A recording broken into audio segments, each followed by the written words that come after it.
Bu, kita menghargai semua perkembangan pengetahuan, teknologi, peradaban, dan sebagainya. Tapi ibu jangan sampai lemah dalam satu hal ini. Demi Allah saya katakan, apresiasi tertinggi dari Allah kepada seorang perempuan yang telah berumah tangga, ternyata bukan profesi dunianya. Tapi ketika ibu bisa optimal menjadi seorang ibu dengan semua tugasnya. Kalau belum menikah jadi seorang anak dengan tugasnya. Kalau menikah belum punya anak jadi seorang istri dengan tugasnya. Nanti saya turutkan hadis-hadisnya. Jadi ibu itu ke surga, maaf ya, kalau nanti masuk dengan izin Allah misalnya, tingkat tertingginya itu bukan karena misalnya aktif mendampingi kegiatan di luar. Bukan karena aktif punya kegiatan banyak dengan teman-teman, bukan. Yang paling utama itu di rumah, anak bagaimana? Sehingga ketika suami pulang, dia membawa satu hasil dari kegiatannya, dalam lelahnya dia menikmati candanya yang telah menyelesaikannya istrinya. Itu bu, setiap apa yang dikerjakan kalau benar demikian, perhatikan hadisnya di At-Tirmidzi. Idza shallatil mar'atu shalataha wa shamat shamaha wa hafizat farjaha qila laha yaumal qiyamati udkhulil jannata min haitsu syi'ti. Kalau ada seorang perempuan enggak pernah salat sunnah, cuma salat fardu saja. Enggak pernah puasa sunnah, puasanya Ramadan saja. Dia menaati pada suaminya, menjaga kehormatan keluarganya. Dia menempatkan tugas di rumah sebagai tugas utamanya. Maka apa yang terjadi? Qila laha yaumal qiyamati, dikatakan kepada perempuan ini saat kembali kepada Allah di yaumil hisab, udkhulil jannata min haitsu syi'ti. Cepat langsung masuk surga dari pintu mana saja yang kamu kehendaki. Enggak ada hisab. Sekarang ibu enggak dilarang, silakan. Pengajian banyakin, optimalkan. Tapi dengan pengajian itu balik bawa ilmunya kepada anak. Kalau perlu aja. Kegiatan di luar silahkan. Tapi jangan sampai, maaf, ibu aktif di luar, tapi anak ibu dititipkan pada orang lain. Sehingga dia mendapatkan karakter dari perawatnya, bukan dari ibunya. Jadi wajar kalau dia nggak kenal ibunya. Wajar kalau nggak akrab. Wajar kalau dia mencari jati diri di luar. Karena dia nggak kenal ibunya. Bangga kalau sudah banyak penampilan bisa dirubah. Ibu nggak khawatir kalau anaknya mencari perhatian di luar. Ibu nggak pernah bahkan sempat menyapanya. Cuman ketemu, berangkat, tidur, ketemu lagi. Lalu apa yang mau dicari dari apa yang dikumpulkan itu? Nah, Sayyidah Khadijah itu sebelum Nabi pulang itu sudah khatam. Makanya kita belum pernah dengar kan kisah cerita Fatimah merewelkan Nabi. Pernah nggak? Umi Kulthum merepotkan Nabi? Nggak ada. Dan selalu silent kisahnya. Pulang ke rumah itu selalu kisah di rumah itu tenang. Nggak ada satupun bab problem rumah tangga Nabi dengan anak, nggak ada. Siapa perannya?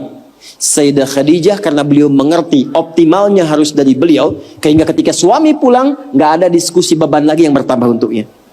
Silahkan punya aktivitas di luar rumah, tapi ibu akan dimuliakan sebagai seorang ibu, anak dan istri ketika pulang kembali ke akhirat lah. Itu satu. Dua, saya agak cepat sekali. Yang pertama prioritas keluarga bu, anak. Untuk ibu ya. Selanjutnya, harta. Mohon maaf sebesar-besarnya. Sayyidah Khadijah, walaupun mendapatkan penghasilan dari aktivitas dagangnya, tidak pernah menjadikan bagian harta beliau hanya untuk dikuasai bagi pribadinya. Dan gak pernah ada perjanjian pranikah misalnya. Ya Muhammad SAW, saya nikah punya harta segini ya. Kalau nanti ada kejadian ini jangan diambil ya, nggak pernah. Apapun yang diusahakan, maka dikumpulkan menjadi satu untuk mensupport cita-cita mendapatkan yang tertinggi di hadapan Allah. Ibu apapun yang didapatkan kalau punya penghasilan, pendapatan dan sebagainya, dudukan jadi satu sebagai harta keluarga bersama.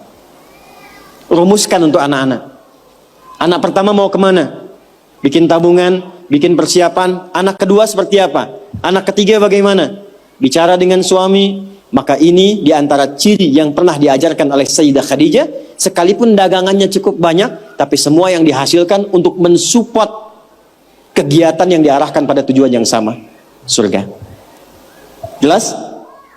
Oke, yang terakhir, meluangkan waktu untuk diskusi, bicara, ngobrol yang saling menguatkan, bukan mengungkit kekurangan.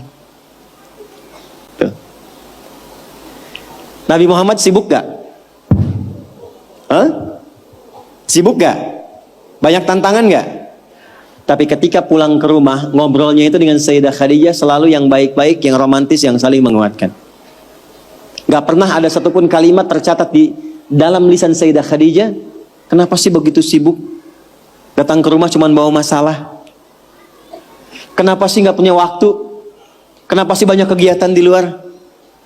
Tapi ketika pulang ke rumah, aku selalu mendukungmu. Nabi mengatakan kegiatanku ini dan ini. Aku akan berangkat ke sini menemui si fulan. Baiklah, siapkan, optimalkan, Allah pasti melindungi. Sehingga semua kegiatan, beban yang dirasakan, itu ketika berangkat gak sendirian. Jadi beliau pun dalam sendirian pun merasakan aura-aura Sayyidah Khadijah. Mau berangkat kerja, merasakan pesan dari istri. Pulang dari situ, ditinggal pun istri merasakan pesan dari suami. Ini yang harus dioptimalkan. Dan ibu, apa yang terjadi? Ketika dimanapun suami beraktivitas dengan pola seperti ini, maka Allah menjaga ikatan pertalian rumah tangganya, sehingga dijaga dari sifat-sifat rentan yang kemungkinan bergeser atau menodai kehidupan rumah tangganya. Maaf, ini bahasanya agak halus ya. Jadi kalau ada godaan dari pihak lain itu tidak mudah untuk mendapatinya, karena kalimat istri sudah sampai pada jiwanya. Sepeninggal beliau pun ketika Sayyidah Khadijah meninggal, itu kemimpinya terbawa. Karena kenapa? Dialognya nyambung. Khadijah, Khadijah, Khadijah. Tuh. Ke bawah. Bisa nggak menciptakan suasana itu? Jadi kalau kita simpulkan, satu, tingkatkan hubungan dengan Allah lewat skema sholat dengan baik. Yang kedua, jadi ibu yang paripurna, yang memperhatikan keadaan anak, keluarga dengan sempurna. Sekalipun ada aktivitas di luar, pastikan yang di dalam baik dulu. Yang ketiga, pintu dialog yang dibuka untuk saling menguatkan dengan pasangan. Itu terjaga, itu optimal, istiqomah aja Bu, 3 itu sampai dengan meninggal. Maka silahkan tunggu panggilan pulang.